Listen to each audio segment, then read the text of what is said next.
നമസ്കാരം. ആരാണ് മികച്ച നടൻ? മോഹൻലാലോ മമ്മൂട്ടിയോ? ആരാധകർക്കും മാധ്യമങ്ങൾക്കും ജനങ്ങൾക്ക് ഇടയിൽ എന്നും ചർച്ചാ വിഷയമാണ് ഇത്. ഉത്തരം പറയുക വിഷമവും.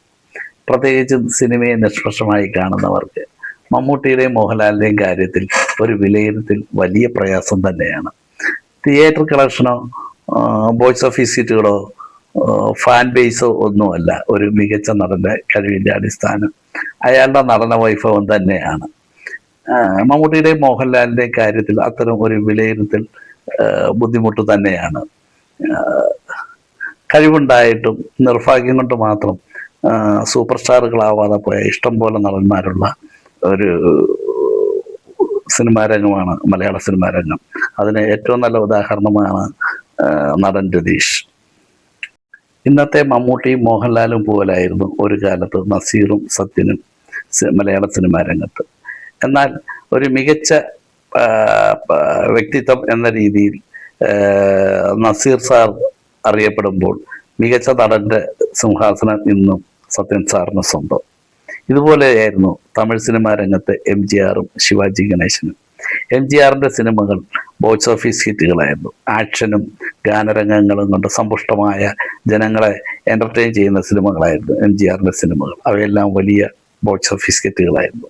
തൊട്ടു പിന്നിൽ തന്നെ നല്ല കഥാചിത്രങ്ങളും അഭിനയവും കൊണ്ട് ശിവാജി ഗണേശൻ ഉണ്ടായിരുന്നെങ്കിലും MGRിൻ്റെ സിനിമയുടെ അത്ര വലിയ വിജയങ്ങളായിരുന്നില്ല ശിവാജി ഗണേശൻ്റെ ചിത്രങ്ങൾ. രണ്ടുപേർക്കും അവരുടേതായ ഫാൻ ബേസുകളും ഉണ്ടായിരുന്നു. എന്നാൽ രണ്ടുപേരും സിനിമാ രംഗത്ത് നിന്ന് അപ്രത്യക്ഷരാവുകയും പിന്നീട് വന്ന കാലം തെളിയിച്ചത് MGR ഒരു നല്ല രാഷ്ട്രീയക്കാരനും ശിവാജി ഗണേശൻ ലോകോത്തര തലത്തിലുള്ള അഭിനയപാഠം കാഴ്ചവെച്ച നടനും എന്ന രീതിയിലാണ്. ഇന്ന് ശിവാജി ഗണേശൻ തന്നെയാണ് അഭിനയ കുലപതി എന്ന് തമിഴിൽ അറിയപ്പെടുന്നത്. ഇത് കാലം തെളിയിച്ച ഒന്നാണ്. അതിനുശേഷം വന്ന രണ്ട് സൂപ്പർ സ്റ്റാറുകൾ അല്ലെങ്കിൽ രണ്ട് മികച്ച നടന്മാർ എന്ന് തമിഴിൽ പറയാവുന്നത് രജനീകാന്തും നമ്മുടെ കമലഹാസനുമാണ്. എല്ലാവർക്കും അറിയാം രജനീകാന്തിൻ്റെ ചിത്രങ്ങൾ എല്ലാം തന്നെ ബോക്സ് ഓഫീസ് ഹിറ്റുകളും ആണ്. എങ്കിലും എല്ലാവർക്കും അറിയാവുന്ന വാസ്തവമായ സത്യമാണ്, മികച്ച നടൻ കമലഹാസൻ തന്നെയാണ്. പക്ഷേ രജനീകാന്തിന് ഉള്ളിടത്തോളം അത്ര ബോക്സ് ഓഫീസ് ഹിറ്റുകൾ കമലഹാസൻ ഇല്ല എന്ന് തന്നെ പറയേണ്ടി വരും. അതുകൊണ്ട് കമലഹാസൻ മികച്ച നടൻ അല്ലാതെ ആകുന്നില്ല. രജനീകാന്തിൻ്റെയും കമലഹാസനെയും താരതമ്യ പഠനം ചെയ്യുമ്പോൾ കഴിവുള്ള നടൻ കമലഹാസൻ തന്നെയാണ് എന്ന് പറയാൻ രണ്ടാമതൊന്ന് ആലോചിക്കേണ്ടി വരില്ല. ഇപ്പോഴും ആരാധകർ വളരെ ബാലിശമായാണ് നമ്മളുടെ മോഹൻലാലിനെയും മമ്മൂട്ടിയെയും താരതമ്യം ചെയ്യുന്നത്. ഉദാഹരണത്തിന് കിരീടം മമ്മൂട്ടി ചെയ്താൽ എങ്ങനെയിരിക്കും, അങ്ങനെ അല്ലെങ്കിൽ വടക്കൻ വീരഗാഥ മോഹൻലാൽ ചെയ്താൽ എങ്ങനെയിരിക്കും എന്നൊക്കെയാണ് ഇവർ ചർച്ച ചെയ്യുന്നത്. ഓരോ ചിത്രങ്ങളും അവർ താരങ്ങളെ മുന്നിൽ കണ്ടുകൊണ്ട് തന്നെയാണ് തിരക്കഥ എഴുതപ്പെടുന്നത്. അതുകൊണ്ട് തന്നെ ഇത്തരം ചോദ്യങ്ങൾക്ക് വലിയ പ്രസക്തിയില്ല. ഒരു നടൻ ചെയ്ത ഒരു കഥാപാത്രം മറ്റേ നടൻ ചെയ്താൽ എങ്ങനെയിരിക്കും എന്നത് യാതൊരു അടിസ്ഥാനവുമില്ലാത്ത ഒരു താരതമ്യപ്പെടുത്തലാണ്. ഉദാഹരണത്തിന് തകഴിയുടെ ചെമ്മീൻ OV വിജയൻ എഴുതിയാൽ എങ്ങനെയിരിക്കും, ഇല്ലെങ്കിൽ മീരയുടെ ആരാച്ചാർ മാധവിക്കുട്ടി എഴുതിയാൽ എങ്ങനെയിരിക്കും എന്ന് ആരും ചോദിക്കാറില്ലല്ലോ.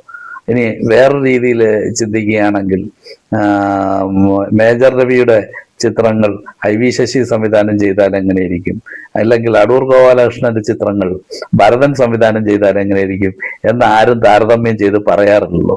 അതുപോലെ തന്നെയാണ് ഈ നടന്മാരെ തമ്മിലുള്ള താരതമ്യപ്പെടുത്തലും. അത് ഒരു തികഞ്ഞ വിഡ്ഢിത്തരം തന്നെയാണ് എന്ന് വേണം പറയാൻ. ഓരോ തിരക്കഥകളും ഓരോ നടന്മാരെ മനസ്സിൽ കണ്ടു തന്നെയാണ് എഴുതപ്പെടുന്നത്. അവർക്ക് ചെയ്യാൻ പറ്റുന്ന രീതിയിൽ തന്നെയാണ് അത് എഴുതപ്പെടുന്നത്. അതുകൊണ്ട് ഇത്തരം താരതമ്യപ്പെടുത്തലുകൾ നമ്മുടെ ഫാനരന്മാരുടെ തമാശകളായി മാത്രം കാണുകയാണ് നല്ലത്. ഇന്ന് സിനിമാ പ്രേമികൾ ആഘോഷിക്കുന്ന പല ഭരതൻ പത്മരാജൻ സിനിമകളും അവ ഇറങ്ങിയ കാലത്ത് ബോക്സ് ഓഫീസ് ഹിറ്റുകളായിരുന്നില്ല, തിയേറ്ററിൽ വിജയം പോലും ആയിരുന്നില്ല. പക്ഷേ കാലം അവയെ മികച്ച ക്ലാസിക്കുകളായി രേഖപ്പെടുത്തി. ആ കാലത്ത് ഇറങ്ങിയ പല ബോക്സ് ഓഫീസ് ഹിറ്റ് ചിത്രങ്ങളും ഇന്ന് ജനങ്ങൾ ഓർക്കപ്പെടുന്നതെന്നില്ല. മികച്ച ചിത്രങ്ങൾ, മികച്ച നടന്മാർ എല്ലാം ഇതേ രീതിയിലാണ്. അവർ ആ കാലഘട്ടത്തിലല്ല ആഘോഷിക്കപ്പെടുന്നത്. ആ കാലഘട്ടത്തിന് ശേഷമാണ് ഏതാണ് മികച്ചത് എന്ന്, അല്ലെങ്കിൽ കാലത്തെ അതിജീവിക്കുമ്പോഴാണ് നടനും കലയും നടനവും ഒക്കെ മികച്ചതായി മാറുന്നത്. അതുകൊണ്ട് മോഹൻലാലാണോ മമ്മൂട്ടിയാണോ എന്ന മികച്ച നടൻ എന്ന ചോദ്യത്തിന് ഉത്തരം തരേണ്ടത് വരും തലമുറകളാണ്. ആരാണ് മികച്ച നടൻ എന്ന ചോദ്യം നമ്മൾ തുടർന്നുകൊണ്ടേയിരിക്കും. പക്ഷേ അതിൻ്റെ ഉത്തരം ഒരുപക്ഷെ നമുക്ക് ശേഷം വരുന്ന തലമുറകളാണ് നൽകുക. അപ്പോൾ മാത്രമേ അതിന് ശരിയായ ഉത്തരം നമുക്ക് കിട്ടുകയുള്ളൂ. അതുവരെ ഈ സംവാദങ്ങൾ തുടർന്നുകൊണ്ടേയിരിക്കും. നന്ദി, നമസ്കാരം.